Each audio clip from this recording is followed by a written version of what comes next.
2019 world cup की वो close हार के बाद, 2022 कॉमनवेल्थ गेम्स में फाइनल हारने के बाद, 2022 ओडीआई वर्ल्ड कप की ग्रुप स्टेज एग्जिट और 2023 टी20 वर्ल्ड कप की सेमीफाइनल लॉस के बाद finally the Indian women team have won their first ever ICC title.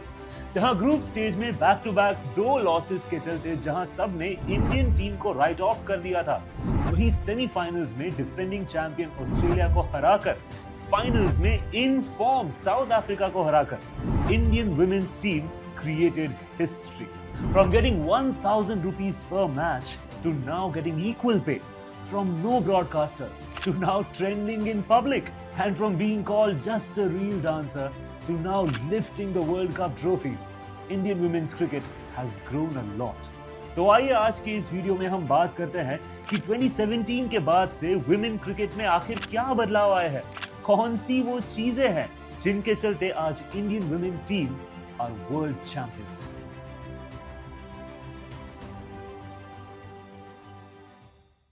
(2025) women's world cup जीतने की शुरुआत होती है 2017 वर्ल्ड कप फाइनल की उस हार से। Indian team were the underdogs in that tournament and they managed to qualify to finals. सिर्फ इतना ही नहीं, the trophy was so close, 39 runs needed and 6 wickets in hand, but big match pressure के चलते Indian women's team lost the match. This match started the revolution in women's cricket. जहां women's cricket को काफी कम लोग देखते थे, वहीं 2017 world cup was watched bye over 180 million people. और तो और, अगर हम कुछ रिपोर्ट्स की माने तो 2017 world cup final generated 19.5 million impressions in India, making it the most watched female sports event in the country. The Indian women team started to get the recognition that they deserved. इसके अलावा जहां 2017 तक Indian women's team की top tier players की annual contract salary सिर्फ 15 lakhs होती थी, वहीं इस फाइनल के बाद the top tier players were paid 50 lakh rupees. इसके बाद 2018 में BCCI started focusing on fitness in women's cricket. इसके चलते यो-यो टेस्ट को मैंडेटरी कर दिया गया, new training facilities were developed and the health of the athletes were also monitored. Australia, England और न्यूजीलैंड तीनों टीम्स जो कि वर्ल्ड कप जीत चुकी थी, उन्हें ऑब्जर्व करके BCCI also implemented the same formula in the Indian women's team. इन्हीं preparations और चेंजेस के चलते Indian women qualified for the finals of T20 world cup in 2020। हालांकि उनका फाइनल्स माइटी ऑस्ट्रेलियंस के अगेंस्ट था, जिसके चलते Indian women suffered a terrible loss. But the intentions were clear. BCCI improving the facilities and women players performing well.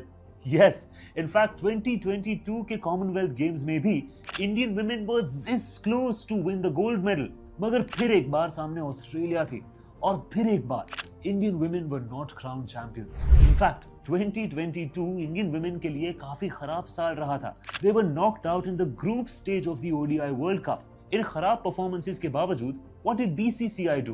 Well, BCCI made a big announcement कि अब से men और women cricketers दोनों को equal पे किया जाएगा। Yes, ऑस्ट्रेलिया, इंग्लैंड और न्यूजीलैंड के बाद इंडिया में भी 2022 के बाद से men और women cricketers की match fees were now equal. इसके बाद 2022 में इंडियन वुमेन टीम एक ट्रांजिशन फेज एंटर करती है। मिताली राज और जूलियन गोस्वामी जैसे लेजेंड्स इंडियन टीम से रिटायरमेंट अनाउंस कर लेते हैं। सिर्फ इतना ही नहीं, 2017 से लेकर 2022 तक इंडियन वुमेन्स टीम में 3 कोचेस तक बदले जाते हैं। Indian women's cricket was in a complete shakeup, but 2023 में सब बदलना शुरू होता है। सबसे पहले वुमेन्स क्रिकेट में फिटनेस में AMS और IP का कॉन्सेप्ट इंट्रोड्यूस किया जाता है। इन्हीं सिस्टम्स के चलते वुमेन क्रिकेटर्स की stress, heart rate, mood, menstrual cycle सभी को ट्रैक किया जाता है, जिसके चलते वुमेन क्रिकेटर्स की इंजरीज को प्रिवेंट किया जा सके। सिर्फ इतना ही नहीं, 2023 में अमोल मजूमदार इस टीम के कोच बनते हैं। A player who scored more than 11,000 runs and 30 hundreds in the Ranji Trophy and never got a chance to play for Team India was now the head coach of Indian women's cricket. Majumdar के coaching tenure के सिर्फ एक ही साल में Indian women team 2024 के T20 world cup में group stage exit ले लेती है। मगर इस हार से मजूमदार और उनकी इंडियन टीम को इतना इफेक्ट नहीं होता।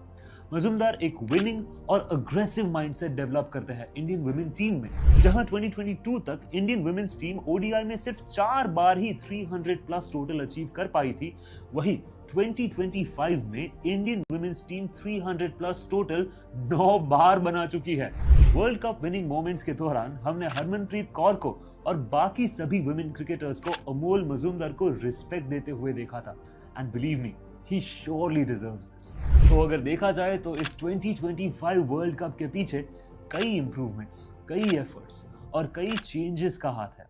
2017 के बाद से इंडियन वुमेन्स क्रिकेट में कई चेंजेस देखने को मिले हैं, जिसके चलते इंडियन वुमेन्स क्रिकेट अब एक नए लेवल पर पहुंच चुका है।